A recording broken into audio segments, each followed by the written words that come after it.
एक और साबिक वज़ीर-ए-आज़म गिरफ्तार। एहसन इकबाल ख्वाजा आसिफ नैब का अगला निशाना हो सकते हैं।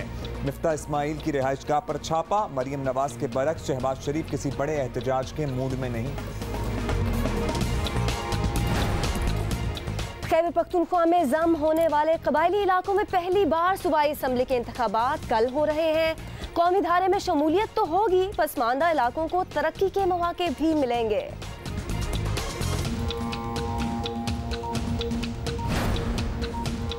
और आज हम खिराज तहसीन पेश करेंगे लेजेंडरी अदाकार नदीम बेग साहब को, जिन्होंने दर्जनों यादगार फिल्में इंडस्ट्री को दी।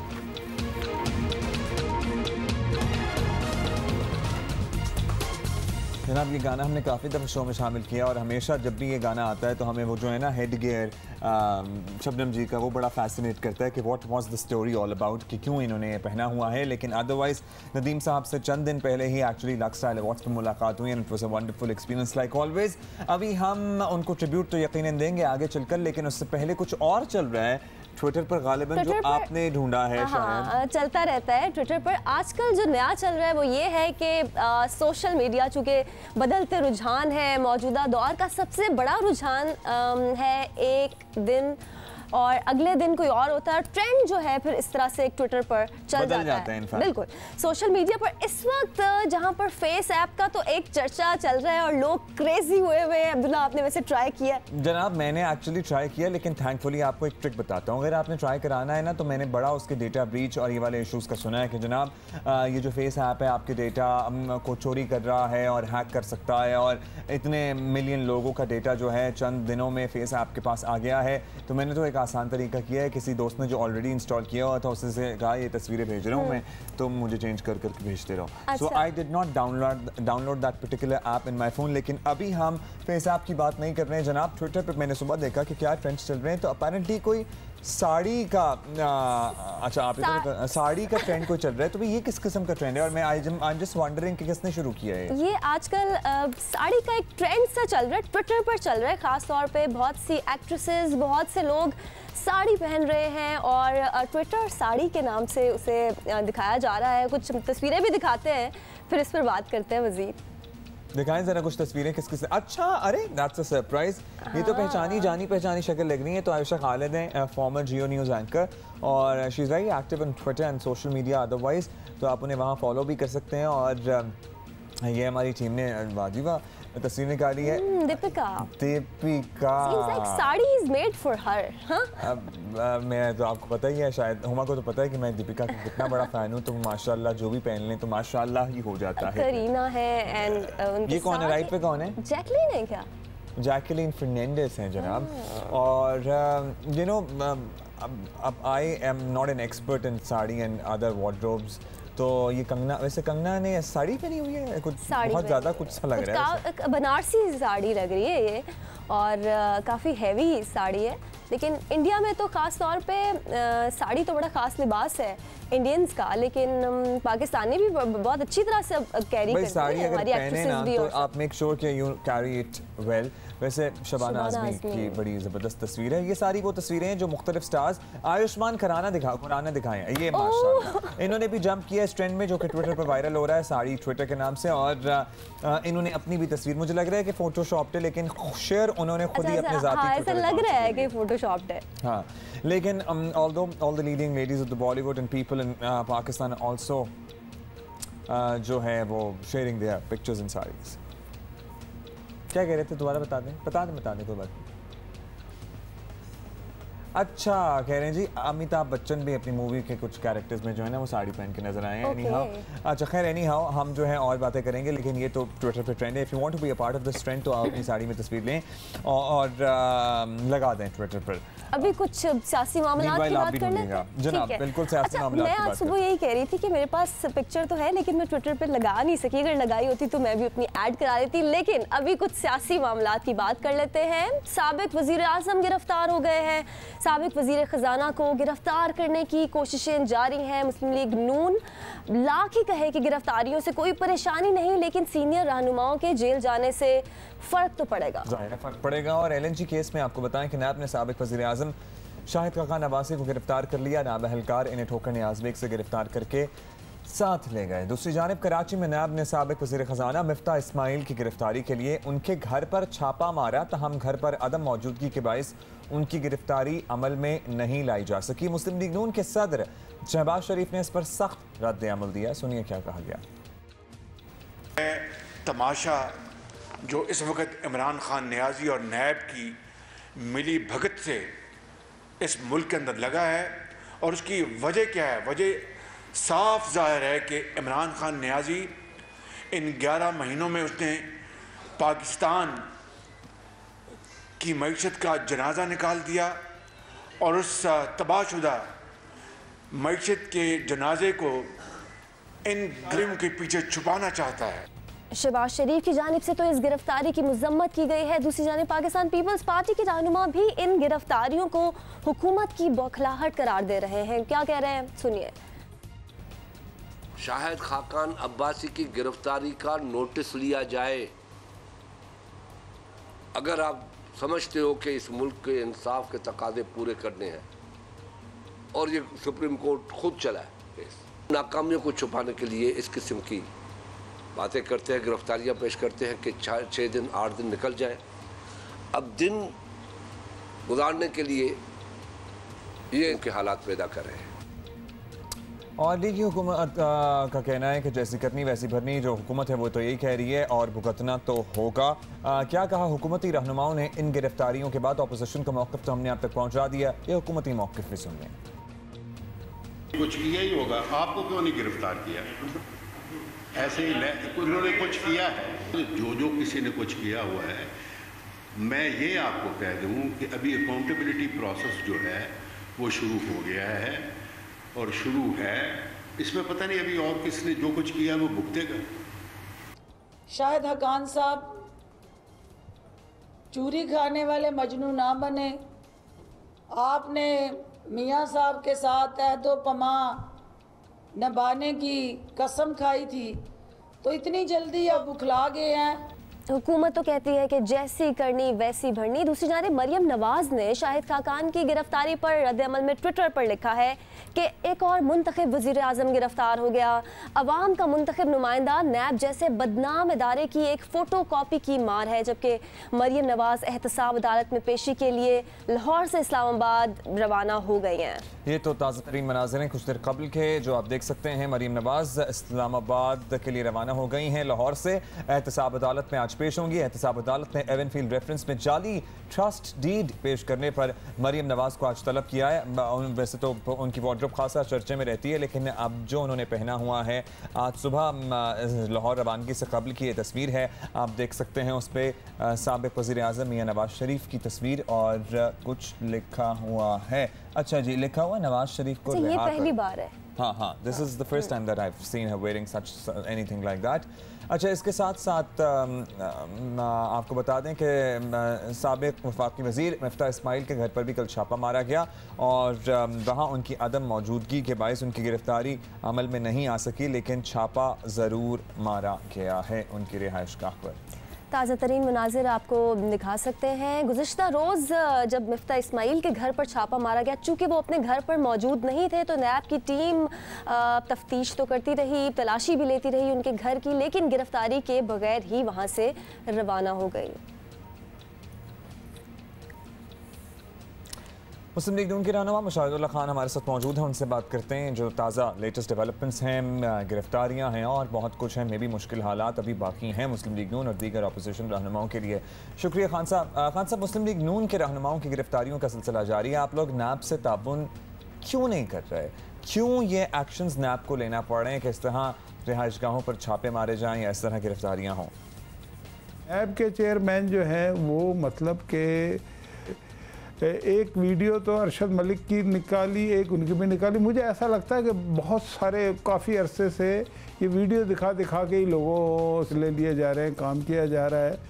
और इससे पहले यानी कि इस तरह से क्रैक डाउन नहीं किया जा रहा था जब से वो वीडियो लीक्स शुरू हुई हैं, अब का हो रहा है। और फिर मैं सबसे बड़ी बात ये करना चाहता हूँ कि चेयरमैन नैब ऑन रिकॉर्ड हैं, वो ये उन्होंने फरमाया है कि अगर मैंने हुकूमत के ख़िलाफ़ कोई एक्शन किया तो ये 10 दिन में हुकूमत गिर जाएगी। इसका मतलब क्या हुआ? इस बड़ी 2 और 2 4 वाली बात है कि मैं अक्रॉस द बोर्ड एहतसाब नहीं कर रहा, मैं सेलेक्टिव एहतसाब कर रहा हूँ, और वो एहतसाब सिर्फ अपोजिशन के ख़िलाफ़ होगा जिसमें सर फहरिस्त नून लीग है।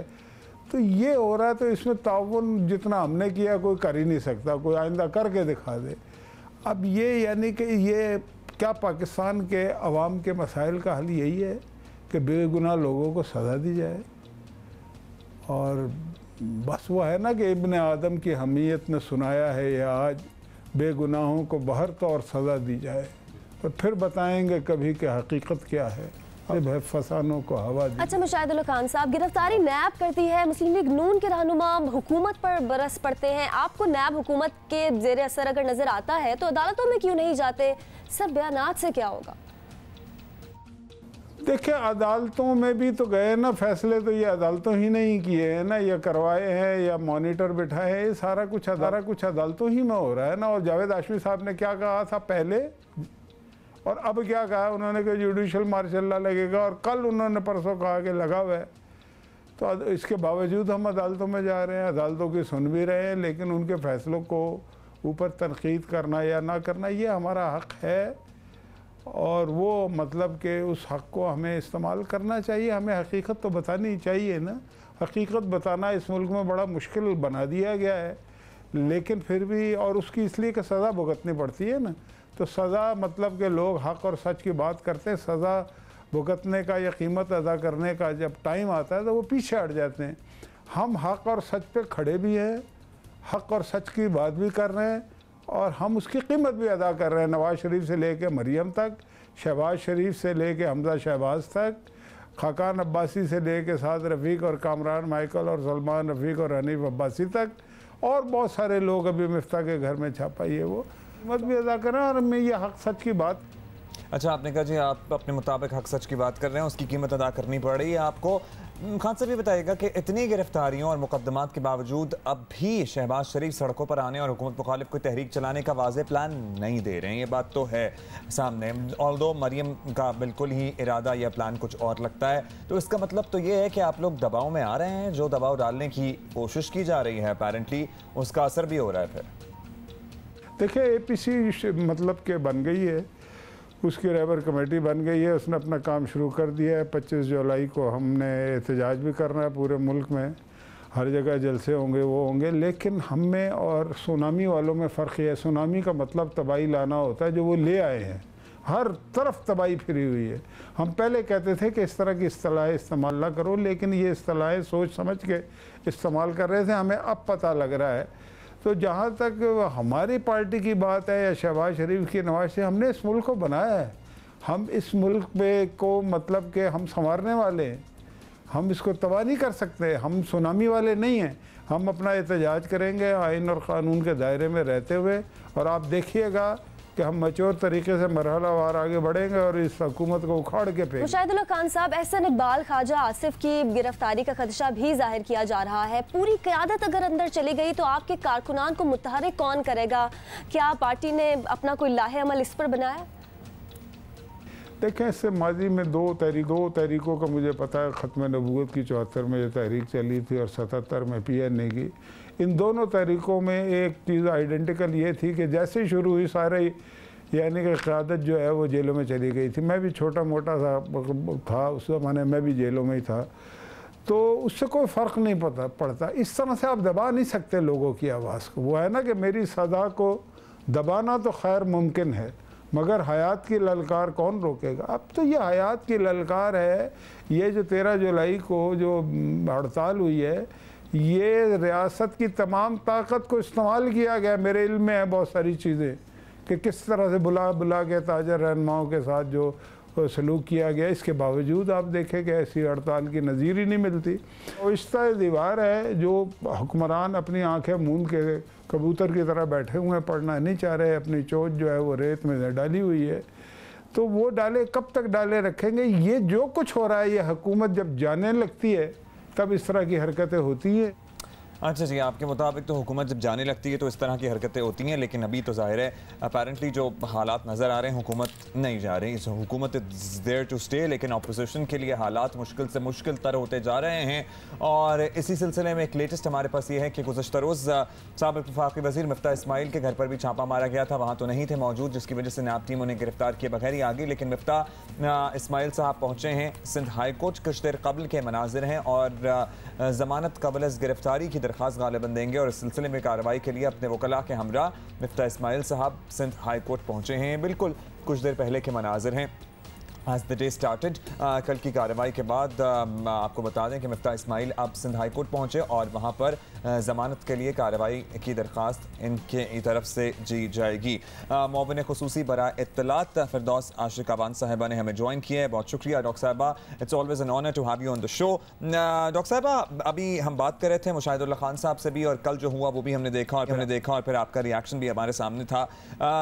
बताइएगा, ये सिलेक्टेड अकाउंटेबिलिटी की जो अपोजिशन की तरफ से बात की जाती है, और फिर अभी लेटेस्ट खान साहब ये कह रहे थे कि जो वीडियो लीक्स हो रही हैं, ये ना जाने कब से वीडियोस कुछ लोगों के पास मौजूद थी और वो दिखा के फैसले करवाए जा रहे थे। अब चूंकि वीडियो लीक्स हो गई हैं, इसलिए ये गिरफ्तारियां और एहतसाब के अमल में ज़्यादा तेज़ी भी आ गई है।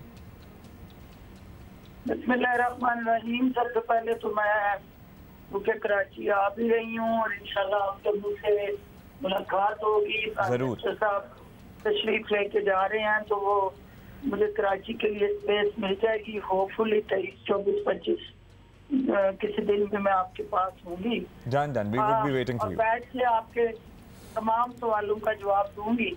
अब ये है कि जो अपोजिशन का एक बयानिया और एक हुकूमत का बयानिया, आप मुझे बता दें कि अपोजिशन के बयानिए में जो ये सिलेक्टेड एहतसाब आपने जिसका आगाज किया है, क्या हुकूमत ने अपने वजीर बल्दियात जो कि पीटीआई की बैकबोन थी और जो कि पीटीआई के लिए इलेक्शन की पूरी कैंपेन से लेके पार्टी के लिए उन्होंने जिस तरह की खिदमात अंजाम दी थी, तो वो क्या पीटीआई ने उनके ऊपर भी सिलेक्टेड एहतसाब खुद कराया था? क्या जो आज भी पंजाब का फॉरेस्ट मिनिस्टर सिटिंग वो नैब की कस्टडी में है, वो भी पीटीआई ने एहतसाब अपनी चॉइस से कराया? क्या ये बाकी जो मुकदमात का सामना इंक्वायरियों का मुख्तलिफ से आपके तमाम जो जहाँ जहाँ रूल ऑफ लॉ की बात हो रही है, इशू सिर्फ इतना है कि जो डॉक्टर साहब इंक्वायरियों और गिरफ्तारियों में थोड़ा सा फर्क कर लेते हैं। यहाँ पर आप जो कहती हैं कि ऑपोजिशन के लीडर्स को भी सामना है एहतसाब और इंक्वायरी का, लेकिन फिर लोग परवेज खटक साहब की बात करते हैं, फिर लोग आजम सबाती साहब की बात करते हैं, और इस तरह और फहरिस्त तरह है जिनमें और भी पर्दा नशीनों के नाम शामिल हैं। तो फिर ये बात भी की जाती है ऑन द काउंटर करने के लिए इस आर्ग्यूमेंट को अपोजिशन की तरफ से। देखिए, बात यह है कि एक है आपका बाज़िया बिल्कुल क्लियर कट सबूत के साथ जुड़ा अमल किसी वजीर का है, किसी शख्स का है या किसी अपोजिशन रहनुमा का है, इसके साथ शवाहिद जुड़े हैं, हकायक जुड़े हैं और हकायक बोल रहे हैं कि वहाँ अब्यूज ऑफ पावर हुआ है, मिसयूज ऑफ अथॉरिटी हुई है, करप्ट प्रैक्टिसेस के जरिए वहाँ मुल्क के कौमी खजाने को नुकसान पहुँचाया गया और उसका पाकिस्तान के अवाम और कौमी मफाद को दचका लगा है।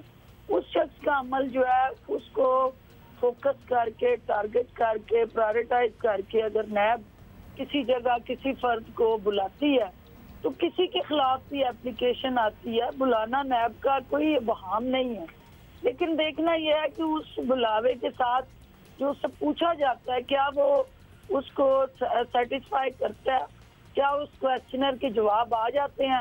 अच्छा। आप मुझसे पूछने से पहले आप सिर्फ शायद हकान अब्बासी साहब के वकील या किसी उस फर्द से पूछ लें और मंगवा लें क्वेश्चनर, नैब का भी मंगवा ले। नहीं, हमने बिल्कुल अभी मुशाहिदुल्लाह खान साहब से यही बात की थी कि वो ताउन क्यों नहीं कर रहे जो गिरफ्तारियां होती हैं। डॉक्टर साहब अब ये बताइएगा, उसमें ये है ना कि आप चैनल पर दिखाएं उनसे पूछा क्या गया था, उन्होंने बताया क्या। डॉक्टर साहब अब ये बताइएगा, आप माशाल्लाह बड़ी सीजन्ड, तो नैब को गिरफ्तार नहीं करना चाहिए और अगर वो बताने से ग्रेजा और जब उनको उन्होंने बुलाया तो वो उन्होंने उसको अहमियत नहीं दी और वो प्रेस कॉन्फ्रेंस के लिए गए। तो ये चीजें आप इंडिकेट खुद कर रहे हैं। इस मुल्क में रूल ऑफ लॉ आना चाहिए, इदारे मजबूत होने चाहिए, कानून की हुक्मरानी होनी चाहिए, यकसा रवैये और यकसा कानून का इतलाक होना चाहिए। यही आप कह रहे हैं ना। तो फिर जो साबिक प्राइम मिनिस्टर इस मुल्क का, जिसको रोल मॉडल होना चाहिए कानून की हुक्मरानी के लिए, वो खुद अगर कानून तोड़ रहा होगा और उस कानून को पाँव के नीचे रोंद के उसको बेतुकीर करके वो उसके किसी भी नोटिस पे सीरियस जवाब नहीं दे रहा होगा, तो फिर उन अदारों को क्या करना चाहिए? अच्छा चलें, ऑपोजिशन का मौक़िफ ये होता है कि जनाब विच हंटिंग है, ये तो चाहे जवाब दें या ना दें ये तो होना ही है, लेकिन आप वैसे इतनी सीजन पॉलिटिशियन है, अगर आप कह रही हैं कि विच हंटिंग नहीं है, जेन्युइन एहतसाब है, तो हम मान लेते हैं कि जेन्युइन एहतसाब ही होगा। अब बता दें कि ऑपोजिशन वैसे कुछ, शहबाज शरीफ तो नहीं लेकिन दीगर ऑपोजिशन जो है ना कुछ मूड में है एहतजाज के। मरियम नवाज भी कुछ एहतजाज की तरफ बढ़ती हुई नज़र आ रही हैं। मुशाहिदुल्लाह खान साहब भी कह रहे थे हम आहिस्ता आहिस्ता बढ़ेंगे, उखाड़ फेंकेंगे। फिर ये भी लोग कह रहे हैं कि बौखलाहट का शिकार हैं, चूंकि जब कोई जाने वाला होता है तो बौखलाया होता है, इसलिए इस किस्म के हथकंडे इस्तेमाल किए जाते हैं। अगर कोई बड़ा एहतजाज हुआ, 25 को वैसे एहतजाज है, अगर कोई बड़ा एहतजाज हुआ या ये तहरीक बन गई तो हुकूमत इससे नमर्द आजमा होने के लिए, निपटने के लिए तैयार है? देखिए, एहतजाज अपोजिशन का हक है और हम उसके हक को तस्लीम करते हैं। हमें एहतजाज वो करें जो आईनी तरीकाकार है, जो कानूनी दायराकार है और जो जमहूरियत के अंदर आपके पास अवेलेबल स्पेस है। अगर उस एहतजाज का मकसद पाकिस्तान के कौमी मफाद को दाव पे लगाना है, आप देख रहे हैं ना कि अगर वो एहतजाज आप चाहते हैं कि जहां प्राइम मिनिस्टर इस कौम का 22 करोड़ अवाम का मुकदमा लड़ने जा रहे हैं, जहां पहली दफा ये हुआ, नया ट्रेंड सेट हुआ कि यहाँ 777 बोइंग लेके जहाज भर के 5-5 लाख डॉलर खर्च करके खानदान समेत अमेरिका जाया जाता था, तो दूसरी तरफ एक कमर्शियल फ्लाइट पे पाकिस्तान का वजीर आजम जो है वो इस कौम की नुमाइंदगी करने जा रहा है और दुनिया को बताने जा रहा है कि इस कौम ने दहशतगर्दी के खिलाफ जंग में क्या कुर्बानियां दी है और दुनिया हमारे साथ क्या कर रही है, और पूरी पाकिस्तान की जो ओवरऑल कौमी सलामती के साथ जुड़े रीजनल इश्यूज हैं उनको डिबेट करने जा रहे हैं। तो वहाँ आप एहतजाज करने जा रहे हैं, तो ये फोरम मुनासिब नहीं है। मुनासिब फोरम पे अपोजिशन जो उनका जमहूरी हक है वो इस्तेमाल करे, लेकिन उसकी आड़ में अगर वो मुल्क के कौमी मफाद को नुकसान पहुँचाना चाहती है तो अवाम देख रहे हैं, अवाम फैसला करेंगे। लेकिन डॉक्टर साहिबा वो भी बहुत दूर की बात तो नहीं है ना कि चाइनीज प्रेसिडेंट ने आना था और इस्लामाबाद में डी चौक पर आपको पता ही है क्या शो लगा हुआ था उस वक्त में, बहुत दूर की बात तो नहीं है वो भी। लेकिन उसमें देखना ये था कि क्या उस वक्त इमरान खान इस मुल्क में अदारों की बालादस्ती, कानून की हुक्मरानी और अदालतों के जो इंसाफ की सदा सिविल नाफरमानी की कॉलेज देते रहे हैं, वो कानून की हुक्मरानी की आप बात कर रही हैं। आप मुझे बताएं कि जब आपसे कहा जा रहा है कि आप मैंडेट चोरी हुआ है तो 4 हल्के खोल दें, तो वो 4 हल्कों की बात कर रहे थे ना। अच्छा चलें, हम फिर पुरानी, अच्छा हम पुरानी डिस्कशन में नहीं जाते, इनसे पूछ लें कि किन हल्कों पे इतराज। अच्छा बहुत पुरानी डिस्कशन हो जाएगी डॉक्टर साहब। नैब की जानिब से, नैब के रडार पे फिरदौस साहिबा कहा जा रहा है, एहसन इकबाल भी हैं, ख्वाजा आसिफ भी हैं, कुछ ऑपोजिशन और भी रहनुमा है, आपको क्या लग रहा है और अभी गिरफ्तारियां अगले दिनों में होने वाली हैं? देखिए, मैं ना तो नजूमी हूँ ना तोता फाल कहानी से मेरा कोई लेना देना है। मुझे सिर्फ इतना पता है कि इस मुल्क में अदारे आज़ाद हुए हैं, कानून जो है वो उसने अपना रास्ता अख्तियार करना है, कानून की हुक्मरानी को हमने यकीनी बनाना है और हर फर्द के अमाल है। लेकिन फिरदौस साहिबा आपको तो शहबाज शरीफ के चेहरे का रंग बदलता हुआ नजर आ रहा था, तो उसकी वजह क्या थी? वो तो आपने भांप लिया है, आपने जूमी नहीं, लेकिन आपको उनके चेहरे का बदलता रंग नजर आ गया। देखिए, कानून का रंग ये बदला हुआ रंग है ना कानून का। क्या कभी हुआ था कि पाकिस्तान में ताकतवर लोग भी एहतसाब के शिकंजे में आए हों? क्या कभी हुआ था कि यही अदारे थे ना जिन पर मैंने नहीं, सुप्रीम कोर्ट ऑफ पाकिस्तान के चीफ जस्टिस ने कहा था कि ये रंग-आलूद अदारा है। तो अगर वो अदारा काम कर रहा है तो इसका मतलब है तो उसको कोई रोक नहीं रहा काम से। उसका आईनी काम वो उसने शुरू किया। लेकिन फिरदौस साहिबा, नून लीग ये कहती है, फिरदौस साहिबा जी जी, नून लीग ये कहती है कि इब्हाम थोड़ा तब पैदा होता है जब जो टारगेट किया जाता है नून लीग की हुकूमत की जानिब से, नून लीग को जो नाम लिए जाते हैं रहनुमाओं के, ये गिरफ्तार होने जा रहा है, फिर वो गिरफ्तार भी हो जाता है, तो फिर थोड़ा इब्हाम इसका पैदा हो जाता है। ये एक जिनके खिलाफ मुकदमात चल रहे होते हैं और अगर वो मुकदमात का सामना नहीं करते, अगर वो बेल भी नहीं कराते अदालत से, कानून को चैलेंज करते हैं, अदारों की अथॉरिटी को वो भड़के मार मार के वो कहते हैं कि मैं ज्यादा ताकतवर हूँ, ये कानून और अदारे का इख्तियार कमजोर है, तो वहाँ फिर कानून को हरकत में आना है, अपनी रिट को। अच्छा चलें, वहाँ कानून को हरकत में आने। कौन अपराध है? डॉक्टर साहिबा माशाल्लाह आप इतनी ज़बरदस्त सियासी लीडर हैं और अपने हल्के में बड़ा असर और रसूख भी है और बड़ी आपके पास इंफॉर्मेशन भी होगी। ख्वाजा साहब का भी वही हल्का है, ख्वाजा आसिफ साहब का, तो वहाँ से इलाके से क्या पता लग रहा है? वहाँ आपके पास मे भी कोई इन्फॉर्मेशन हो, वहाँ पर ख्वाजा साहब के खिलाफ भी कोई कार्रवाई तेज़ होने वाली है? क्या वो भी नाब के शिकंजे में आने वाले हैं या वो भी गिरफ्तार होने वाले हैं? कोई तो इत्तला होगी, इनसाइड स्टोरी। देखिए, ख्वाजा साहब के ऊपर एसेट बियॉन्ड मीन्स का केस चल रहा है। हम उस शहर में रहते हैं, हमें 3 मरले के घर से उनका आगाज हुआ हुआ सियासत का, और आज आप उनके एसेट्स को चेक कर लें और विरासत के अंदर उनको क्या मिला और सियासत से उनको क्या मिला। तो ये चीजें जो होती हैं, आपको जितने भी हम पब्लिक फिगर्स हैं, फ्रंट रनर हैं, हम सब के हवाले से लोग जानना चाहते हैं कि हम अपने अपने घर से क्या लेके आए थे और यहाँ आके हमने क्या लिया, इन अदारों में बैठ के हमने क्या किया।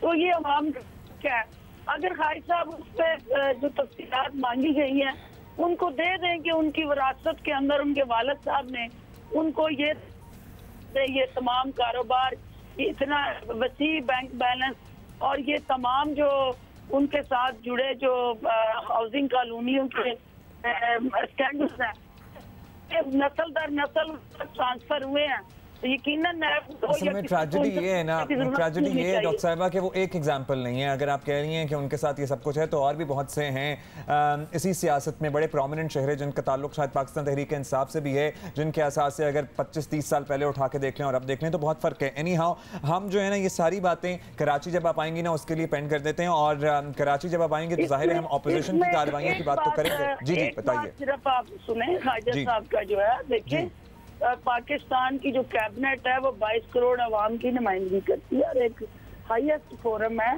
जहाँ पे आपकी कानून साजी भी होती है और ओवरऑल पाकिस्तान की पॉलिसीज बनती है।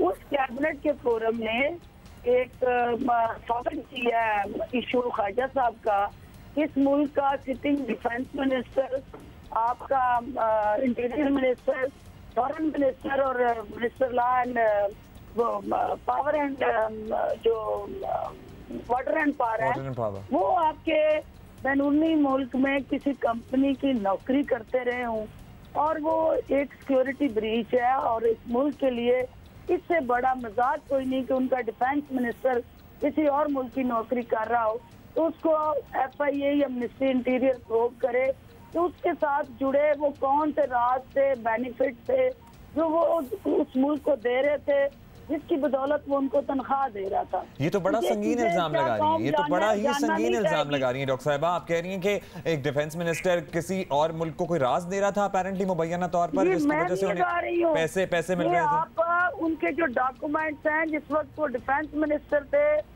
फॉरेन मिनिस्टर थे, इस मुल्क की खारजा पॉलिसी बना रहे थे, वो साथ साथ दुबई के कंपनी में नौकरी कर रहे थे और जहाँ से बाकायदा उनको तनख्वाह आ रही थी। और इसके लिए कैबिनेट ने एक रेफर किया कि देखा जाए, इंटीरियर मिनिस्ट्री को एवेलुएट किया जाए और रिपोर्ट दी जाए कि इसके साथ हकीकत क्या है। और वो भी एक बहुत बड़ा इस मुल्क के साथ, एक कौम के साथ संगीन मजाक हुआ है। अच्छा चले, आपने बड़ी बात कर दी है कि जी देखा जाए कि कौन से राज जो है वो दिए जा रहे थे गैर मुमालिक को। डॉक्टर साहब आपसे अभी हम अभी हम आपसे इजाज़त लेंगे और आप इंशाल्लाह जब कराची आएंगी तो हमने आपसे बहुत सी बातें करनी है और मेजरली हम आपसे बातें करेंगे पाकिस्तान तहरीक इंसाफ की हुकूमत की अपनी कारकर्दगी की, पुलिस इस्लाहात, सेहत, दीगर जो इशूज़ हैं जिनकी बिना पर आप लोग वोट लेकर आए हैं, उनका क्या बना, वो हम जरा यहाँ डिटेल डिस्कशन करेंगे इंशाल्लाह व्हेन यू वुड बी। अभी एक नया पहाड़ भी है जो कि सर करना है गालिबन हो चुके बहुत बड़ा एक एहतजाज भी होने जा रहा है। फिरदौस साहिबा कही थी कि बज़ाहिर हुकूमत किसी खौफ का इसमें शिकार नहीं है। हमारे पास कुछ है ज़बरदस्त किस्म की चीज़ जो हमने आपको बताना था कि अगर आप घूमना चाहते हैं तो आपके लिए किस तरह से चीज़ें अब आसान हो रही हैं।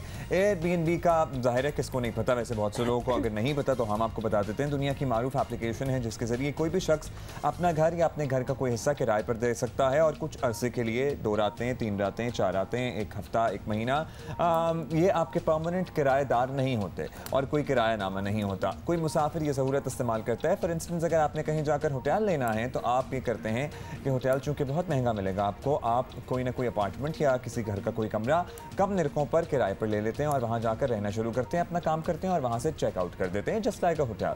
पाकिस्तान में अब एयरबीएनबी के हवाले से लोगों में बहुत ज़्यादा खदशात हैं, बहुत ज़्यादा केसेस भी कुछ ऐसे हुए जिसकी वजह से लोग परेशान हुए।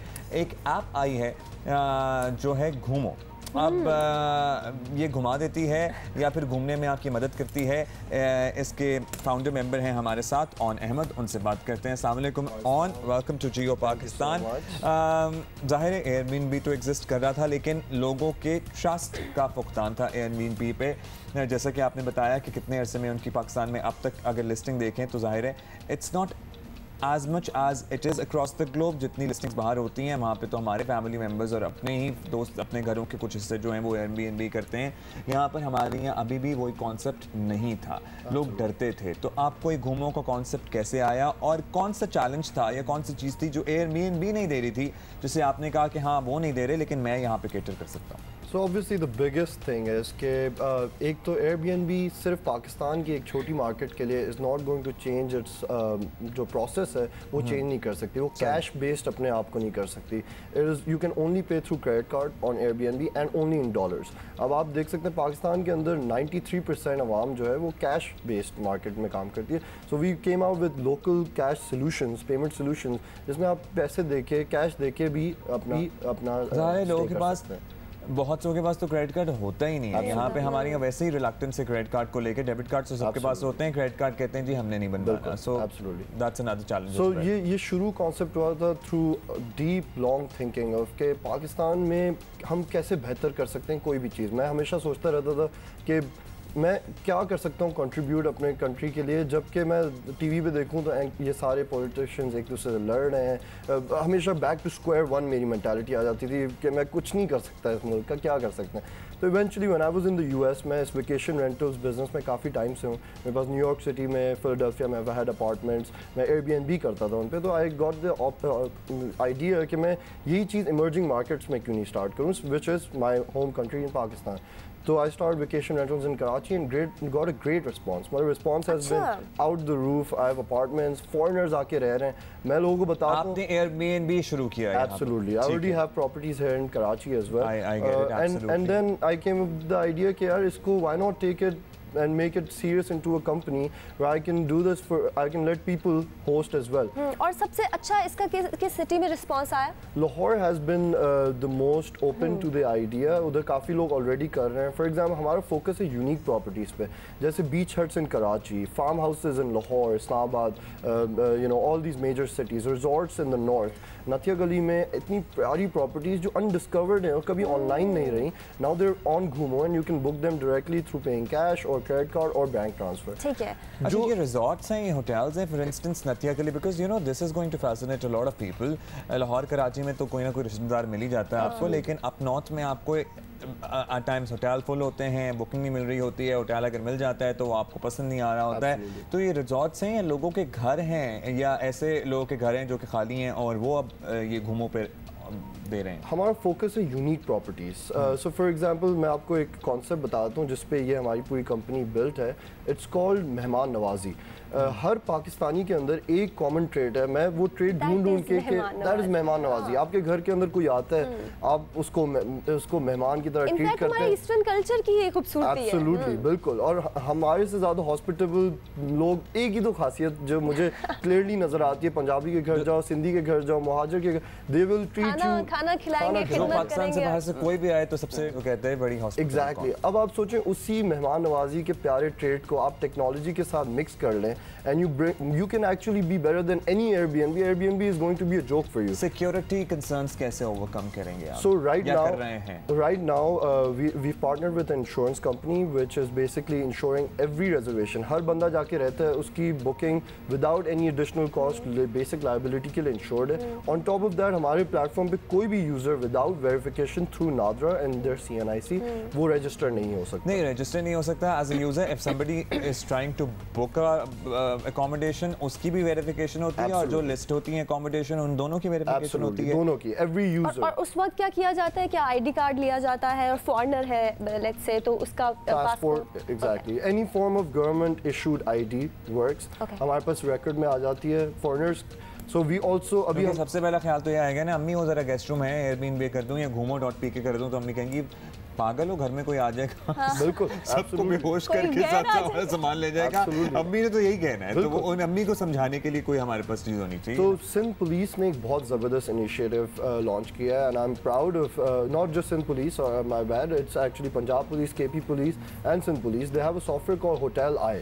वो सॉफ्टवेयर बेसिकली हर बंदा यूज़ कर सकता है अगर if you get registered. 5 minute का रजिस्ट्रेशन प्रोसेस है। एवरी CNIC आप उस पर अपलोड कर सकते हैं, and the police authorities know who staying in your place. उनका कोई भी मकसद ये नहीं है कि they charge you for anything और एनीथिंग लाइक दैट। उनके इवन टेनेंसी एग्रीमेंट में लिखा हुआ है कि दे विल रेजिडेंस एग्रीमेंट में कि they will not disturb your business activities. So that's really nice. और घूमो का इसलिए भी पाकिस्तान से ज़रा ताल्लुक घूमो.pk को बता दें आप, घूमो.pk पे तो आप लॉगिन कर सकते हैं, अदरवाइज ऐप iOS और play. So we have a progressive web app जिसके अंदर you don't have to actually download the app. आप सिर्फ और सिर्फ वेब ब्राउजर पे जाएं, घूमो.pk लिखें और उस पे आपको ऑप्शन आएगा ऐड टू होम स्क्रीन। जी, वो तो हम कर लेंगे, अभी हमें ब्रेक लेनी है। Thank you on.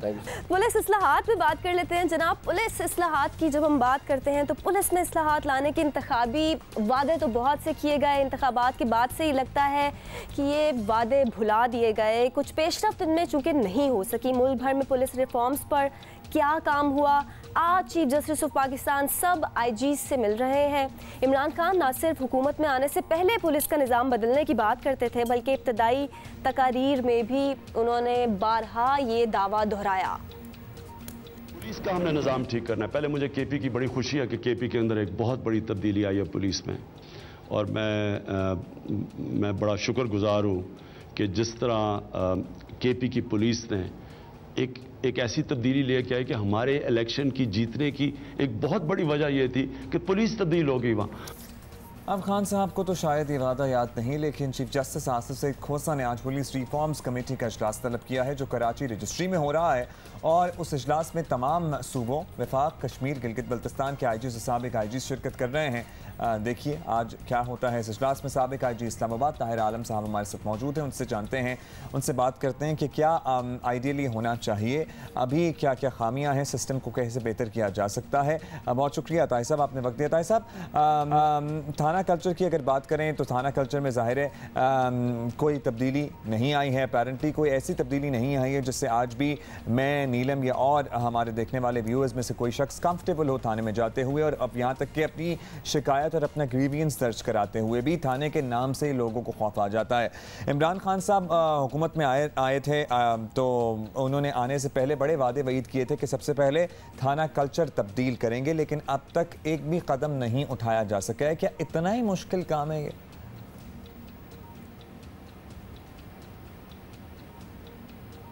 अब्दुल्ला, मुझे आपकी शायद 1% आवाज़ आ रही होगी मुझ तक, ताहम मैं बोल लेता हूँ।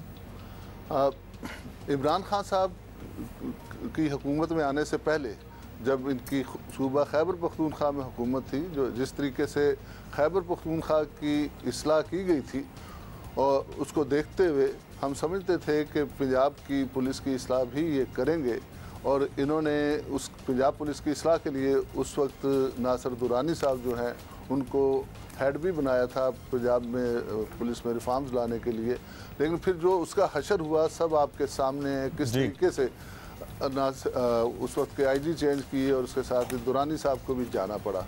फिर इसके बाद उन्होंने एक कमेटी बनाई जो कि कमेटी सेक्रेटरी इंटीरियर उसके हेड थे, चारों सूबों के चीफ सेक्रेटरी पंजाब और केपी के चीफ सेक्रेटरी और आईजी साहबान इसमें शामिल थे, लेकिन उस कमेटी की रिकमेंडेशन भी अभी तक सामने नहीं आई और उस पर अमल दरामद शुरू नहीं हुआ। चीफ जस्टिस ऑफ पाकिस्तान ने 2018 से इसका ये सिलसिला शुरू कर रखा है पुलिस में रिफॉर्म्स लाने के लिए, और आज का इजलास भी उसी के सिलसिले की एक कड़ी है जिसमें जैसा कि आपने कहा कि इस्लाहात का जायज़ा लिया जाएगा कि क्या पुलिस में अब तक क्या इस्लाहात हुई। तो मैं जो चीफ जस्टिस साहब की जो पहले जो इजलास हुआ था उनमें जो 4 अहम चीज़ें सामने लाई गई थी, एक उसमें था कि रिड्रेसल ऑफ पब्लिक कंप्लेंट्स, कि पब्लिक की कंप्लेंट्स को हल करने के लिए कोई बेहतर मैकेनिज्म बनाया जाए। तो उसकी हद तक सूबाई पुलिस ने काम किया, उन्होंने कई इस तरह के सिस्टम डेवलप किए। किसी सूबे ने मोबाइल कंप्लेंट सिस्टम का आगाज़ किया, किसी ने ऑनलाइन कंप्लेंट का आगाज़ किया, और इसके बाद फिर दूसरा इक़दाम था कि इन्वेस्टिगेशन को बेहतर किया जाए और उसके लिए कहा गया कि ट्रेनिंग सेंटर्स जो हैं उनकी इस्लाह की जाए। तो इस तरफ कम तवज्जो दी गई। और फिर एक और जो मैं मोटे मोटे जो स्टेप हैं उनकी बात कर रहा हूँ। एक अहम स्टेप था कि कानून में इस्लाहात की जाएँ, और कानून आप जैसे समझते हैं कि पुलिस जो है ऑपरेशनली तौर पर सूबों के अंडर है, और सूबों ने ही पुलिस एक्ट हो या पुलिस आर्डर हो उसको बनाना और नाफिज करना होता है।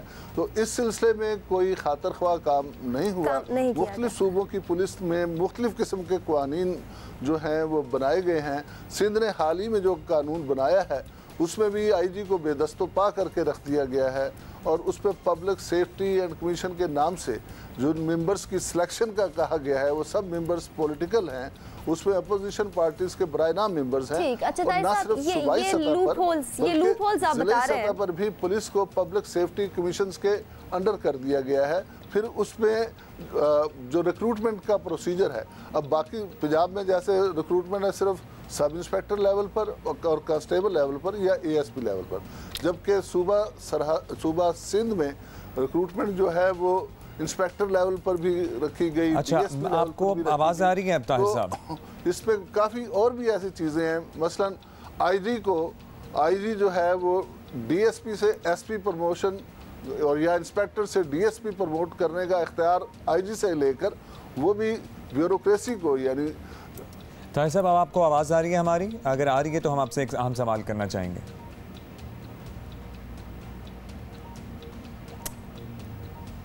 ऑलराइट, ताहिर साहब ये बताइएगा कि चीफ जस्टिस ऑफ पाकिस्तान ने पुलिस रिफॉर्म्स कमेटी का जो इजलास आज तलब किया है, अदालत को ये एहसास कि पुलिस में इस्लाहात के बगैर आवाम को इंसाफ नहीं मिल सकता, ज़ाहिर है सियासतदानों को एहसास होना चाहिए, तो अपेरेंटली इमरान खान साहब को था भी इलेक्शन से पहले, लेकिन अदालत को ये एहसास होना, आज का इजलास कितनी अहमियत का हामिल है आपके ख्याल में कि एक और इदारा आपको ज़रा झंझोड़ कर कह रहा है कि भाई ये आवाम की मुश्किलात कुछ कम करें, इस सिलसिले में आपने अब तक किया क्या है, हमें जवाब दें।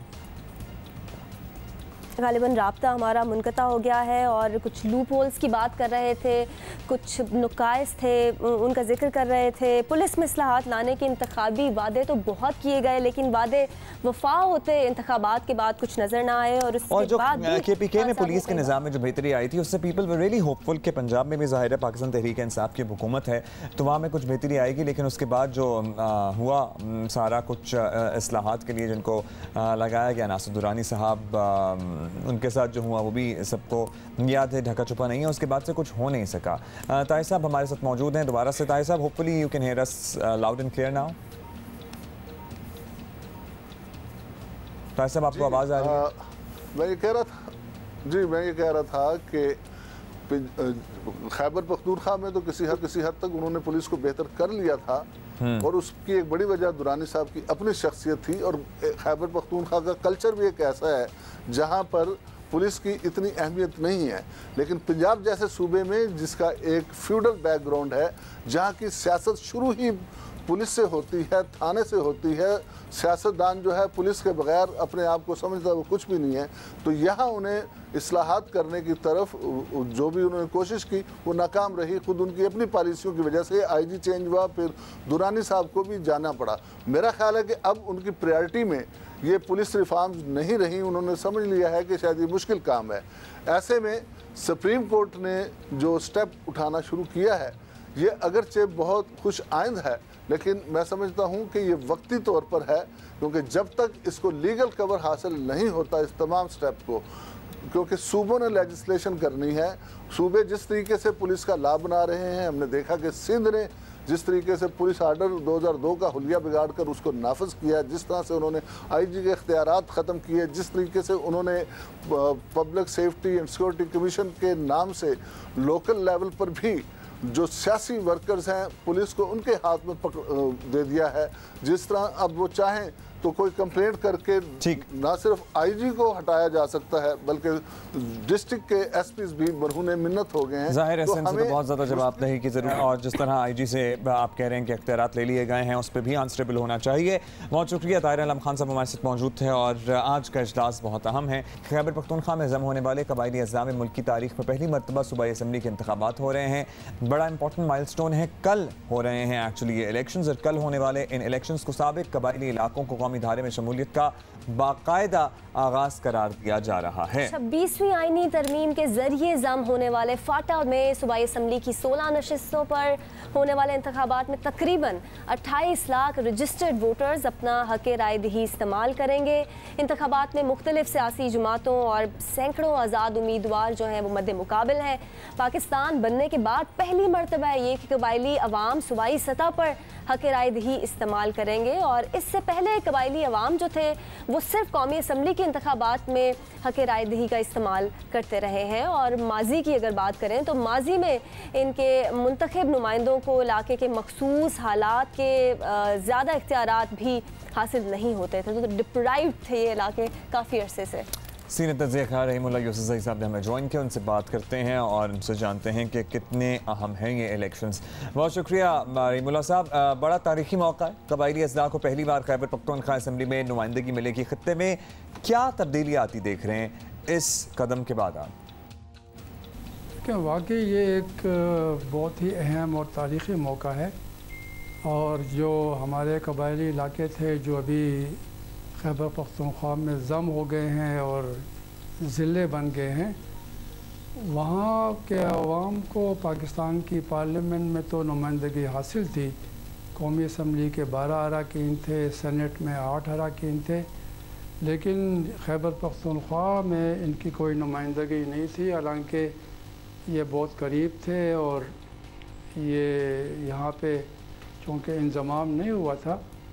अब ये इंज़माम के बाद इनको नुमाइंदगी मिली है, और एक तो ये होगा कि कबायली अवाम की सियासी नुमाइंदगी ज़्यादा हो जाएगी।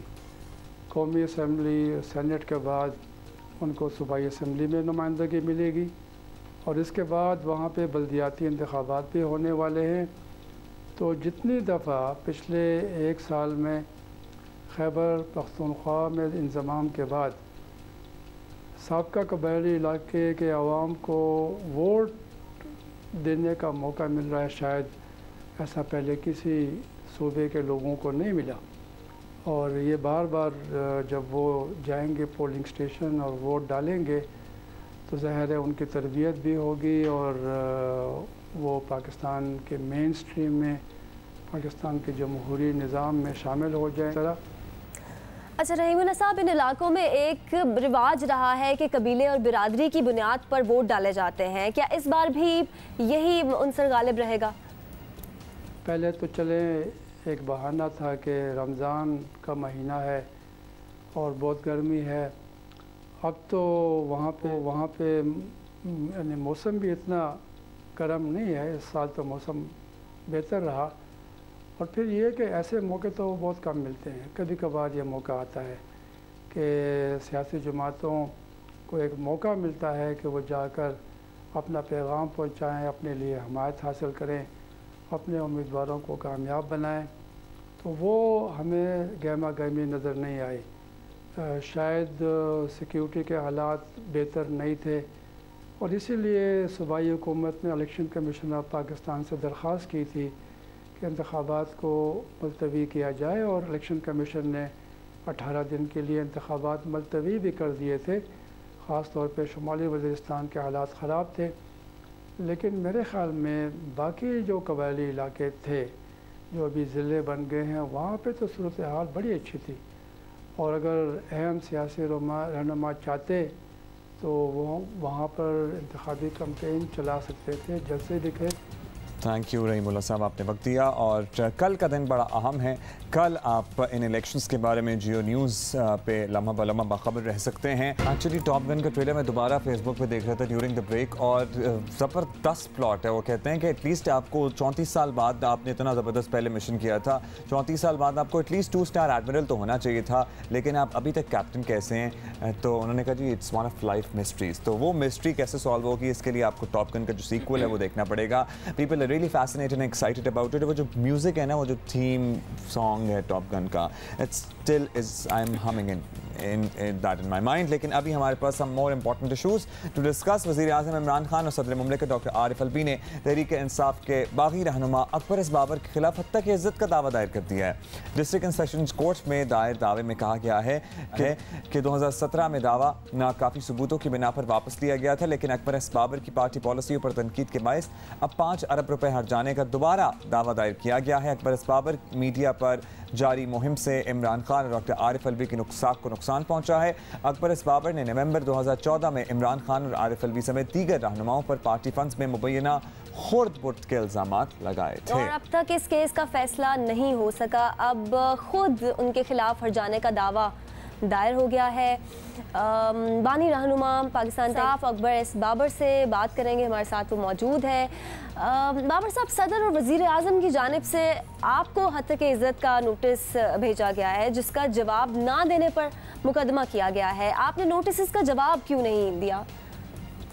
बिस्मिल्लाहिर्रहमानिर्रहीम। मैंने जब मुझे नोटिस मिले, 2 नोटिस मिले पिछले महीने, तो उनका तफसीली जवाब हमने दिया है और जवाब उनको मेरे वकील की तरफ से गया था। उसके बाद ये उन्होंने इस्लामाबाद के एडिशनल सेशन जज के सामने ये हत्या की इज़्ज़त का केस किया है, जिसका मुझे अभी सिर्फ एक नोटिस है, तलबी नोटिस, और सितंबर में इसकी हेयरिंग है। तो मैंने बिल्कुल तफसील से तमाम वो जो उन्होंने सवालात उठाए थे, जो मुझ पे इल्ज़ामात थे, उसका मैंने तफसीली जवाब दिया। और उसका लुब लबाब ये है कि ये मेरा आइनी और कानूनी हक़ है कि मैं अपनी जमात यानी पाकिस्तान तहरीक इंसाफ की पॉलिसियों पे, उनके जो रहनुमा हैं, उनके जो अमल है, उस पे तनकीद कर सकूं, उस पे सवालिया निशान उठा सकूं। और ये मैं आइनी हक़ जो है, ये किसी सूरत में उस आइनी हक़ से दस्तबरदार नहीं होगा, क्योंकि क्रिटिसिज्म यानी तनकीद और डेफेमेशन यानी हत्या की इज़्ज़त, इसमें एक बड़ा वाज़ेह फ़र्क है कि आप किसी की किरदार कशी करें या तनकीद करें। तो ये एक बड़ा लंबा सिलसिला है। ठीक है, तो आप कहते हैं कि आपने क्रिटिसिज्म किया लेकिन किरदार कशी किसी की नहीं की। बाबा साहब, क्या इस दौरान तहरीक इंसाफ से किसी ने रब्ता करके आपसे वजाहत मांगी या आपको समझाने की कोशिश की है कि जनाब मामला रफा दफा करें, पार्टी में वापस आ जाएं, मुतहर्रिक हो जाएं, मुकदमे की हद तक बात ना पहुँचे? ताकि ये कोशिश कर रहे हैं कि मुझ पे ज़बान कशी की जाए, कि मेरी ज़बान बंद की जाए, और जो सच्चाई है और हक़ाइक़ है जो मैं आवाम के सामने सोशल मीडिया के ज़रिए पहुंचाता हूं, उससे मुझे रोका जा सके। तो ये एक बड़ा अनफॉर्चुनेट चैप्टर है हमारी पाकिस्तानी तारीख़ का कि एक जमात जो हमने बनाई थी, मैंने, इमरान खान और चंद लोगों ने, हमने मिलकर इसके लिए अपनी ज़िंदगी वक़्फ़ की। उसका मकसद, एक बुनियादी मकसद ये था कि आज़ादी सहाफ़त हो, टॉलरेंस हो, सोसाइटी में हुक्मरान जो हैं वो क्रिटिसिज्म को बर्दाश्त करें खुले दिल से, उस पर अमल करने की कोशिश करें, उससे कोई मुस्बत पहलू निकालें। तो ये हमारा एक मकसद था, पाकिस्तान एक मकसद था तहरीक इंसाफ को बनाने का। लेकिन मैंने जब से फ़ॉरेन फंडिंग केस किया है, यानी नवंबर 14 2014 को जब मैंने केस किया, 15 तारीख को यानी एक दिन बाद पीटीआई की प्रेस रिलीज़ रिकॉर्ड का हिस्सा है, जिसमें आज की जो ह्यूमन राइट्स की वज़ीर हैं वो उस वक्त सेक्रेटरी इंफॉर्मेशन थी और इमरान खान की इजाज़त से यानी इंतहाई गली ज़बान मेरे बारे में इस्तेमाल की। तो ये एक पुराना सिलसिला चल रहा है। फिर नवंबर 2017 में मुझ पे हितक इज़्ज़त का पहले भी एक केस हो चुका है, चूँकि सबूत नहीं था वो केस ख़त्म हो गया। अच्छा अकबर साहब, अब आपका लाहेमल क्या होगा? क्या सितंबर में अदालत में पेश होंगे या इससे पहले ही जवाबी मुकदमा दायर करेंगे? क्या सोचा है आपने? देखिए, मेरे पास मुकम्मल इख्तियार है कि मैं जो इन पे मुकदमा कर सकूं, बल्कि इन्होंने तो जिस तरह मैंने आपको कहा कि 14 नवंबर 2014 को मैंने केस किया, 15 को इनकी जो प्रेस रिलीज़ है वो इतनी खौफनाक है कि उस पर इनका केस बनता है। इनके जो नुमाइंदों ने मीडिया पे मेरे बारे में जो बदज़बानी की है, जो मेरी कैरेक्टर असैसिनेशन की, जो मुझ पर इल्ज़ामात लगाए हैं, देखिए मुझे ये बारहा इमरान खान मुझ पर इल्ज़ाम लगाता था कि मैं नून लीग के से मिल के या उनके कहने पे या मैं उनके टुकड़ों पे पल रहा हूँ और उनकी वजह से मैंने ये केस किया है।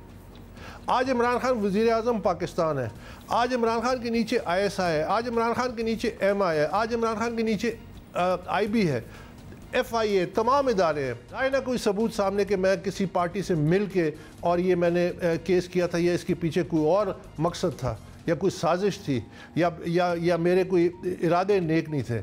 लाए ना सबूत सामने, कोई सबूत नहीं है। तो मैं तो इन पे केस कर सकता हूँ, लेकिन मेरा मकसद ये तो नहीं है, मेरी कोई इमरान खान से ज़ाती दुश्मनी तो नहीं है। मैं तो इमरान खान के बारे में वो कुछ जानता हूँ, वो कुछ मवाद रखता हूँ। अगर मैं चाहता तो बहुत सारे केस करता तो शायद आज इनके लिए बड़े मुश्किलात होते। ठीक है, बहुत शुक्रिया आपका अकबर बाबर साहब हमारे साथ मौजूद थे। पाकिस्तान तहरीक इंसाफ का भी हमने इस मौजू पे मौक़िफ़ लेने की कोशिश की थी, लेकिन वहाँ से रिस्पांस आया नहीं और मुख्तलिफ रहनुमा से बात की, उन्होंने कहा कि नहीं, हम इस पर बात नहीं करना चाहते। तो इनकी गुफ्तगू तो हमने आप तक पहुँचा दी। हमारी कोशिश ये होती है कि स्टोरी कोई भी हो, both side of the story जो है हम आप तक पहुँचाएँ। अभी हम आगे बढ़ेंगे और आपको ये बताना है कि सिंध हुकूमत और आलमी बैंक के दरमियान कराची को रिहाइश के, अल्लाह करे वैसे ट्रस्ट में बस यकीन नहीं आता, कोई मुआहदा हो जाए, कुछ भी हो जाए, जब तक कुछ हम देखेंगे नहीं ना तब तक हमें यकीन नहीं आएगा। कराची को रिहाइश के काबिल शहर बनाने के लिए 33 अरब रुपए से ज़ायद का प्रोजेक्ट शुरू किया गया है। होपफुली ये 33 अरब कराची पे लग भी जाएँ। मुआहदे के तहत वर्ल्ड बैंक सिंध हुकूमत को Karachi water and sewage board के निज़ाम की बेहतरी के लिए 1 अरब 60 करोड़ डॉलर फराहम करेगा। ये रकम 12 साल के अरसे में दी जाएगी। वर्ल्ड बैंक की टीम ने Karachi water and sewage system improvement project के सिलसिले में वज़ीर आला हाउस में हुकाम से मुलाकात भी की है और 3 मरहलों पर मुश्तमिल है ये मनसूबा। और इसका पहला मरहला जो है, इसका तखमीना 400 अरब रुपए लगाया गया है, जिसमें पानी की फराहमी, निकासी और कराची वाटर बोर्ड को माशी तौर पर मौसर अदारा बनाने के लिए इस्लाहात शामिल हैं। वाटर बोर्ड में इस्लाहात के लिए 3 करोड़ डॉलर, पानी की फराहमी और निकासी के निज़ाम की हिफाजत के लिए 35 करोड़ डॉलर, इंतज़ामी उमूर और मुतालियाती उमूर के लिए 2 करोड़ डॉलर की रकम रखी गई है। मनसूबे के तहत इंफ्रास्ट्रक्चर, बरसाती पानी के निकास और सॉलिड वेस्ट मैनेजमेंट की सलाहियत को बेहतर बनाने के लिए 5 करोड़ डॉलर रखे गए हैं। इसी पे हम बात करते हैं। हमारे साथ मेहमान मौजूद हैं, वज़ीर बल्दियात सिंध सईद गनी साहब ने हमें ज्वाइन किया। शुक्रिया सईद गनी साहब, it's always a pleasure to have you on the show. ये बताइएगा सबसे पहले तो कि वर्ल्ड बैंक के साथ नया मुआहिदा एक्चुअली है क्या? हम कराची में रहने वाले सबसे पहले तो आपसे ये जानना चाहते हैं कि कराची के शहरियों की ज़िंदगी में क्या बेहतरी आएगी इस मुआहदे से, क्योंकि सर हमने बहुत से मुआहदे भी देखे हैं, बहुत से प्रोजेक्ट शुरू होते भी देखे हैं, लेकिन आधे अधूरे रह गए और जो मुकम्मल हो गए उनकी क्वालिटी और उनके मटीरियल के हवाले से सवाल आते हैं। इस मरतबा कुछ बेहतरी आने की उम्मीद है? इसमें जो कराची के 6 बल्दियाती इदारे हैं, जिसमें कि डिस्ट्रिक्ट काउंसिल है कराची की और उसके साथ साथ जो हमारी 6 डिस्ट्रिक्ट म्यूनसिपल कॉरपोरेशंस हैं, इन 8 इदारों के अंदर कैपेसिटी बिल्डिंग होनी है और उनकी ऑटोमेशन होनी है।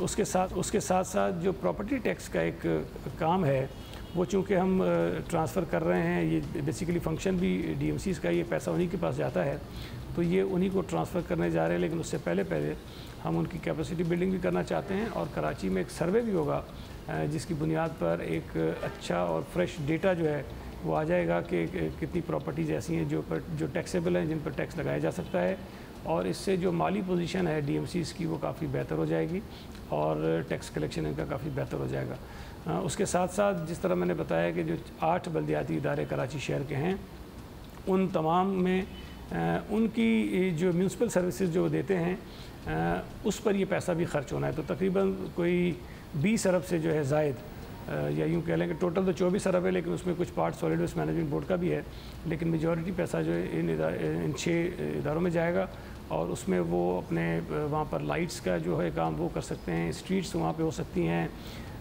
पार्क्स इम्प्रूव कर सकते हैं, रोड जो छोटे इनके इंटरनल हैं वो उसको ठीक कर सकते हैं। तो ये पैसे तकरीबन हम के ज़रिए खर्च करेंगे। अच्छा सईद साहब, वैसे तो बहुत से मसाइल हैं कराची के, लेकिन फिल वक्त एक बड़ा मसला है पानी का, फिर कचरा है, फिर ट्रांसपोर्ट है और लिस्ट ऐसे ही चलती रहती है। आप लोगों की तरजीहात हैं क्या? इस नए मुआहदे की रोशनी में कुछ क्लैरिटी लाइएगा इसमें ज़रा।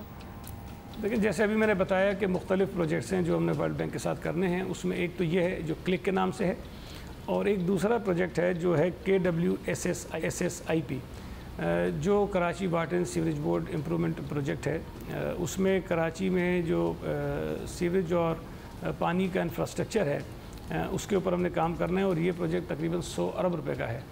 और इसके अंदर वाटर बोर्ड में जो इंस्टीट्यूशनल रिफॉर्म्स हैं वो भी होनी है, वहाँ का जो मुलाजमीन हैं उनकी कैपेसिटी बिल्डिंग भी होनी है, और मेजर पैसा जो है वो रिहेबिलिटेशन या इसको आप कह लें कि इंफ्रास्ट्रक्चर डेवलपमेंट के ऊपर हम लगाएंगे, और इसके ज़रिए कराची में जो पानी और सीवरेज के इशूज़ हैं वो काफ़ी हद तक हल हो जाएंगे। लेकिन कराची में इजाफी पानी के लिए मुख्तलिफ मनसूबे हैं जिसके ऊपर हम काम कर रहे हैं। एक K4 का मनसूबा है जिसमें ज़ाहिर थोड़े बहुत इशूज़ हैं, लेकिन हम उस पर कमिटेड हैं कि हम उसको पूरा करेंगे। उसके अलावा कुछ और भी ऐसे मनसूबे हैं जिससे कराची में पानी की फराहमी जो है वो बेहतर होगी। सईद साहब, कराची के बहुत से ज़ाहिर मसाइल आए हैं और इन शोबों में बल्दियाती इदारे या शहरी हुकूमत के तहत चलते हैं और हल नहीं होते हुए हमें नज़र आए ये तमाम मसाइल। शहरी हुकूमत MQM के पास है, इस तरह का बड़ा प्रोजेक्ट शुरू होते हुए उन्हें भी क्या ऑन बोर्ड लिया गया है? साथ लिया जाए तो ज़ाहिर है बेहतर नताइज और बेहतर रिजल्ट हम देख सकेंगे। देखिए, ये ऐसा बिल्कुल नहीं है कि अगर कराची में कोई ऐसे काम हो रहे हों जिसमें KMC को या DMCs को एतमाद में लेना ज़रूरी और हम नहीं लेते हैं। वो बाकायदा मीटिंग्स में आते हैं, उनको एतमाद में लिया जाता है। जिस तरह भी आ रहा है कि ग्रीन लाइन का मंसूबा जो है फेडरल गवर्नमेंट कर रही है, लेकिन उसमें भी KMC की कई ऐसी चीज़ें हैं जिस पर उनकी मंजूरी दरकार होती है, वो उनसे ली जा रही है। जिस तरह ये क्लिक का प्रोग्राम मैंने आपको बताया, अगर ये हो रहा है तो इसके अंदर KMC और DMCs की ही कैपेसिटी बिल्डिंग शामिल है, और उन्हीं की जो रिकमेंडेशंस होंगी उन्हीं की बुनियादों पर वहाँ पर काम होना है, तो वो उसमें बिल्कुल शामिल रहेंगे। इसी तरह अगर वाटर एंड सीवरेज बोर्ड से मुतल्लिक कोई काम है तो उसके अंदर वाटर एंड सीवरेज बोर्ड के जो लोग हैं वो उसके अंदर शामिल रहेंगे। तो ये मुमकिन नहीं है कि हम अगर मुख्तलिफ शोबों में काम करना चाहते हैं तो उन इदारों को हम छोड़ दें, इग्नोर कर दें, ये पॉसिबल नहीं है। तो उन्हीं इदारों की बेहतरी के लिए उनकी जो कैपेसिटी बिल्डिंग है वो करके, ताकि वो अपनी परफॉर्मेंस बेहतर कर सकें और लोगों की बेहतर अंदाज में खिदमत में काम करें। बहुत बहुत शुक्रिया। सईद गनी साहब हमारे साथ मौजूद थे, और मंसूबे कराची के लिए अगर शुरू हो रहे हैं तो दुआ यही है कि पूरे हो जाएं, क्योंकि कराची के लिए मंसूबे शुरू तो होते हैं लेकिन दरमियान में ही कहीं फिर छूट जाते हैं और एक सिलसिला रुक सा जाता है। बस जी, आप पाकिस्तान के किसी भी और दूसरे शहर में चले जाएं, आप पंजाब या फिर दीगर किसी शहर में, तो आपको पता लगता है कि कराची जो एक ज़माने में बड़ा आगे होता था, because it used to be the capital of the country as well, वो बहुत पीछे कहीं चला गया है। अब्दी साहब हमारा वेट कर रहे हैं, सीनियर एजुकेशनिस्ट हैं, करियर काउंसलर हैं। अब साहब, सवाल तो बहुत से हैं, लेकिन सिविल सर्विस या CSS के इम्तिहान में नाकाम होने वाले एक तालिब इल्म ये चाहते हैं कि आप उन्हें कोई ऐसा तरीका बताएं कि वो मुकाबले का इम्तिहान पास कर सकें। इसके लिए आपको कम से कम एक सब्जेक्ट्स में स्पेशलिज्म आपके पास होना चाहिए। उसके अलावा जो जर्नलाइज्ड चीज़ें हैं उसके अंदर आपका एक स्ट्रॉन्ग इंग्लिश का बैकग्राउंड होना चाहिए, जिसमें आपकी कॉम्प्रिहेंशन, आपका रिटन, आपका स्पोकन इंग्लिश अच्छा होना चाहिए। उसके बाद हम आते हैं आपकी हिस्ट्री, आपकी जनरल नॉलेज, फिर आपको इंटरनेशनल रिलेशंस की मालूमात, फिर सबसे बड़ी है कि करंट हालात हाज़रा जिसे कहते हैं हम, यानी करंट अफेयर्स के ऊपर आपको एक अबूर होना चाहिए। आप मुस्तकिल जो है वो न्यूज़पेपर पढ़ने के, ख़बरें सुनने के आदी हों। उसके बाद फिर आप जाते हैं एक इंटरव्यू के लिए, जहाँ पर ये असेस किया जाता है कि आपका जो अपीयरेंस है वो क्या है, आपकी पर्सनैलिटी क्या है, क्या आपके पास वो नर्व्स हैं जो आप फ़ैसला कर सकते हैं अगर आप पुलिस सर्विस में चले जाते हैं या DMG में चले जाते हैं, वगैरह वगैरह। तो उसके बाद फिर आपको ये देखना पड़ता है कि आप में इतनी हिम्मत हो कि हर चीज़ आप कर सकते हो। तो अगर आप मेहनत कर सकते हैं तो कोई भी चीज़ नामुमकिन नहीं है। बहुत शुक्रिया आबदी साहब। मेहनत कर सकते हैं ना तो फिर कोई भी चीज़ नामुमकिन नहीं है जनाब। और इस सिलसिले में बहुत से ब्लॉग्स वगैरह भी हैं, आप यूट्यूब पे भी देख सकते हैं। कुछ CSS माजी में जिन लोगों ने बड़े अच्छे फ्लाइंग कलर्स में पास किया, उमर चीमा भी उनमें से एक है, उन्होंने भी एक ब्लॉग बनाया जिसमें आप उनसे गाइडेंस ले सकते हैं कि किस तरह से he has been a topper of मुकाबले का। CSS में तो वैसे ही नर्व्स इतने आपके स्ट्रॉन्ग हो जाते हैं कि इंसान में हिम्मत फिर खुद ही आ जाती है, हिम्मत नहीं वो हारता। हम आपको बताना चाहते हैं कि पंजाब सोलराइजेशन मंसूबे के तहत this is a great initiative. तालीमी इदारे, अस्पताल और सरकारी इमारत शमसी तवानाई पर मुंतकिल हो रही हैं। सूबाई हुकूमत का इनकलाबी कदम है, तारीफ होनी चाहिए।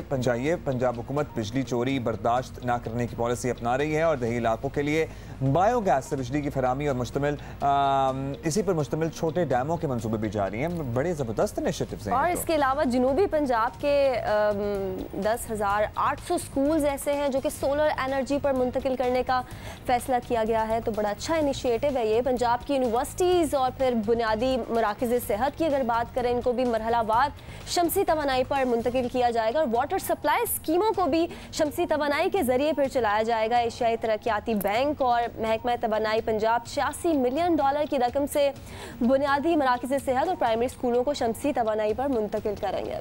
जनाब इसी पे हम बात करें, वज़ीर तवानाई अख्तर मलिक साहब हमें ज्वाइन कर रहे हैं। बहुत शुक्रिया मलिक साहब। Probably this is the first time you have been invited on our show, और क्योंकि कॉज बड़ा अच्छा है, इनिशिएटिव आपने बड़ा अच्छा है, अगर ये वाकई इस पे कम्प्लीटली अमल हो जाता है। सबसे पहले तो ये बताइए कि पंजाब में मराकज़ सेहत और स्कूल्स को सोलर एनर्जी पर लाया जा रहा है, ये काम शुरू कब हो गया और टारगेट क्या है एक्चुअली? कितने मराकज़ हैं जिनको मुकम्मल तौर पर सोलर एनर्जी पर शिफ्ट किया जाएगा? बिस्मिल्लाहिर्रहमानिर्रहीम। ये देखें जी, हमारा ये जो स्कूलों को सोलराइज करने वाला प्रोग्राम है ये शुरू है। तकरीबन हमारे 1100 के करीब स्कूल जो है वो इस पे सोलर पे शिफ्ट हो गए हैं और टोटल हमारे 15,000 स्कूल हैं और 2500 बेसिक हेल्थ यूनिट हैं। कुछ हमारे प्रोजेक्ट जो है ना वो इंशाल्लाह अगस्त तक मुकम्मल हो जाएगा और जो हमारा DG खां वाला प्रोजेक्ट है वो नवंबर और दिसंबर तक मुकम्मल हो जाएगा। इसमें जो सबसे बड़ी खुशाइंद बात है वो ये है कि जो ऑफ ग्रिड एरियाज़ हैं जहाँ पे बिजली है नहीं, वहाँ पे जो सरकारी स्कूल हैं वहाँ पे बच्चों की रजिस्ट्रेशन भी बहुत कम है, अमला भी है हमारा तैनात है और स्कूल भी मौजूद हैं, लेकिन बच्चों की तादाद नहीं है क्योंकि लोग प्रेफर करते हैं कि जहाँ बिजली हो बच्चे आसानी से बैठें तो वहाँ चले जाते हैं। तो इंशाल्लाह जब हमारे सरकारी स्कूलों में ये बिजली की सहूलत आ जाएगी तो वहाँ पे उसकी जो रजिस्ट्रेशन है वो भी बेहतर हो जाएगी, क्योंकि हमारा तजर्बा है कि अभी 1100 स्कूलों में जिन में हमने किया है तो उनमें रजिस्ट्रेशन बेहतर हो रही है और अगला जो है वो साथ ही 2500 जो BHU हैं वो भी इंशाल्लाह सोलर को शिफ्ट कर देंगे। This is a great initiative. Punjab के वज़ीर तवानाई अख्तर मलिक साहब हमारे साथ मौजूद थे। उन्होंने कहा जी 1100 स्कूल्स को तो ऑलरेडी कर चुके हैं and there still off grid areas जहाँ पर बड़ा हेल्पफुल हो सकता है ये। अच्छा जी, ताज़ा तरीन है हमारे पास जिसकी डिटेल आप ज़ाहिर है जियो न्यूज़ पर देखेंगे सारा दिन भी और लम्हा बलम्हा अपडेटेड रखेंगे। मरीम नवाज़ जो कि एहतसाब अदालत में आज पेश हुई हैं और एविल फीड रेफरेंस में मुबैना तौर पर जाली तस्रीट का मामला और ये दरख्वास्त खारिज हो गई है। इस बारे में आपको डिटेल्स मिल जाएंगी फ्रॉम द न्यूज़ स्टूडियोज़। मैं और नीलम आपसे इंशाल्लाह मुलाकात करेंगे ऑन मंडे। अल्लाह हाफ़िज़।